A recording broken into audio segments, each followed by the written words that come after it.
The covert narcissist reveals their true nature through specific phrases and linguistic patterns that distinguish their manipulation from ordinary communication. These verbal markers operate as sophisticated psychological tools designed to extract supply, maintain control, and avoid accountability while maintaining their carefully crafted image of sensitivity, victimhood, or humility. Unlike overt narcissists, whose grandiosity announces itself clearly, covert narcissists disguise their manipulation within language that appears reasonable, emotionally vulnerable, or even self-deprecating. Recognition of these distinctive phrases provides immediate clarity about someone's intentions, transforming confusing interactions into identifiable patterns that protect people from investing emotional energy in relationships built on hidden exploitation rather than genuine connection. I'm just so sensitive. No one understands how deeply I feel. The covert narcissist frequently positions their emotional reactivity as evidence of superior depth rather than acknowledging it as disproportionate response to normal situations. They frame their inability to handle minor criticism, their tendency to interpret neutral comments as attacks, or their dramatic reactions to small disappointments as proof of their exceptional sensitivity and emotional sophistication. This statement serves multiple manipulative purposes. It preemptively excuses their overreactions, positions them as too refined for ordinary people to appreciate, and transforms their emotional instability into a virtue that others should accommodate. This phrase typically emerges after the covert narcissist has responded poorly to feedback, boundaries, or situations that didn't center their needs. By claiming exceptional sensitivity, they shift responsibility from their disproportionate reaction to others' supposed inability to understand their delicate nature. They use their proclaimed emotional depth as both shield against accountability and weapon for making others feel crude or insensitive for having normal expectations about emotional regulation. After everything I've done for you, this is how you treat me?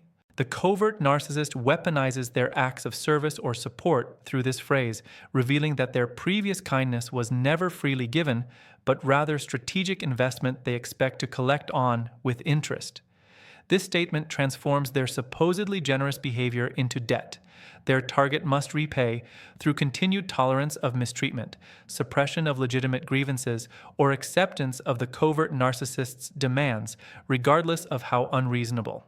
This phrase appears when the covert narcissist faces boundaries, criticism, or consequences for their behavior. They immediately invoke their previous acts of kindness as evidence that they shouldn't be held accountable for current transgressions. The statement exposes their fundamental belief that any past positive behavior purchases immunity from future accountability, revealing that their generosity was never authentic, but rather calculated manipulation designed to create obligation. I'm not like other people. I've been through things you couldn't imagine.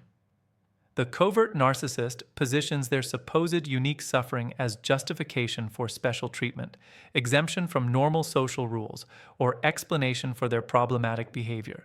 This statement claims exclusive access to pain that makes them simultaneously more damaged than others and somehow superior through their survival of exceptional trauma. They use their proclaimed special suffering to demand accommodation for behavior they wouldn't tolerate from others. This phrase serves as preemptive defense against accountability. Any criticism or boundary enforcement becomes an attack on someone who has already suffered more than their accuser could possibly understand. The covert narcissist transforms their past experiences, real or exaggerated, into permanent justification for present dysfunction. They position themselves as too wounded to meet normal relationship expectations while somehow strong enough to judge others who haven't endured their unique challenges. You're the only one who really sees me. Everyone else is fake. The covert narcissist uses this statement to create artificial intimacy through shared superiority over others. They position their target as uniquely perceptive while simultaneously isolating them from other relationships by characterizing everyone else as shallow, dishonest, or incapable of genuine connection.